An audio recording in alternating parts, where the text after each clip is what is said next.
Agora eu vou dar uma outra definição para vocês. É mais uma relação matemática que, na verdade, é uma convenção. Tá certo? Eu já mostrei para vocês o uso daquela equação que te permite calcular o valor de ΔG se você tem o valor da constante de equilíbrio e você tem o valor das concentrações iniciais. Essa equação diz não apenas se a proposta de transformação que você escreveu é naquelas condições, ou seja, para aqueles valores iniciais de concentração dos participantes, se é uma proposta espontânea ou não, ou seja, dá o sinal do ΔG, mas dá o valor também, quantos joules por mol. A gente usa essa fórmula. Agora, por convenção, a gente dá um nome para esse primeiro termo aqui, menos RT ln de Keck. Essa parte da fórmula, ela reflete aquela característica qualitativa da proposta de transformação. Ela reflete a diferença de energia intrínseca dos participantes da proposta de transformação. A esse primeiro termo, menos RT ln de Keck, a gente dá o nome de ΔG'0, ou variação padrão de energia de Gibbs. Ok? Então, esse termo, menos RT ln de Keck, tem um nome especial, que é variação padrão de energia livre de Gibbs. Certo? Então, muitas vezes, essa fórmula ela é apresentada da seguinte maneira. ΔG igual a ΔG'0 mais RT ln de Q. Esse ΔG'0 é menos RT ln de Keck.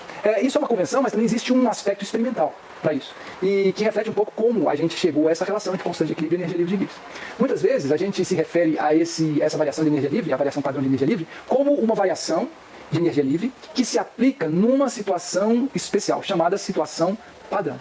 Presta atenção nisso. Que situação padrão é essa? A situação padrão envolve pressão igual a 1 atm, que a gente sempre assume, envolve temperatura 298 Kelvin, que a gente também sempre assume, ela implica em pH igual a 7, ou seja, concentração molar de H+, igual a 10 a menos 7, e isso aqui constante, implica em solução aquosa e diluída, e isso aqui é a mesma coisa de dizer que a água está na concentração de 55,5 molar.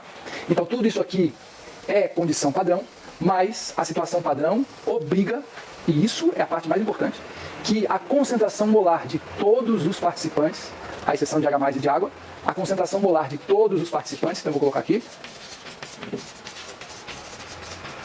todos tem que ser igual a 1 molar. Então a situação padrão, ela se resume ou se refere a um certo conjunto de condições experimentais. Pressão 1 atm, temperatura 298, pH 7, solução aquosa diluída e, principalmente, todos os participantes que aparecem na proposta de transformação, à exceção de H+ e água, eles têm que estar na concentração de 1 molar. Isso é a situação padrão. Tá certo? Se vocês virem uma informação assim, ó, o ΔG'0 dessa proposta de transformação é igual a menos 3 kJ por mol. Digamos que essa foi a informação passada para vocês. Primeira coisa que vocês têm que lembrar, com esse valor de ΔG'0, sabendo que a pressão é 1 atm e a temperatura é 298, isso é um padrão, isso aqui não muda nas situações normais. Se a gente dá o ΔG'0, vocês conseguem descobrir o valor da constante de equilíbrio. Isso é uma equivalência matemática. Essa definição aqui, ou essa relação de igualdade, ΔG'0 igual menos RT, multiplicado por logaritmo de Keck, essa igualdade aqui, não, vou botar desse jeito, isso é muito tosco. Parece uma... Calma aí. Vou escrever aqui. ΔG'0 igual menos RT ln Keck. Essa é uma relação matemática. Se a gente dá o valor de Keck, temperatura 298, R é uma constante, você chega no valor de ΔG'0. Se a gente dá o ΔG'0, você consegue manipular aqui essa equação, colocando lá uns pedaços lá, fazendo o inverso da função logarítmica neperiana, você consegue chegar no valor de Keck.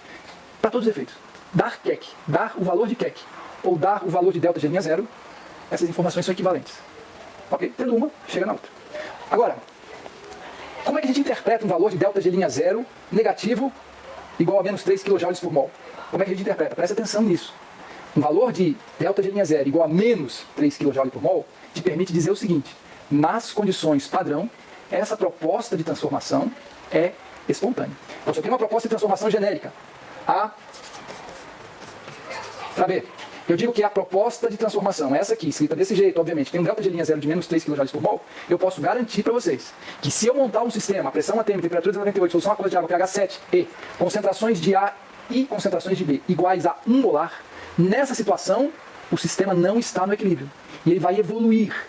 Ele vai buscar o equilíbrio. E para buscar o equilíbrio, a tendência é a concentração de A diminuir e a concentração de B aumentar. Essa proposta de transformação em condições padrão é uma proposta espontânea. Ok? Então eu gostaria que vocês vão pensar bastante sobre isso.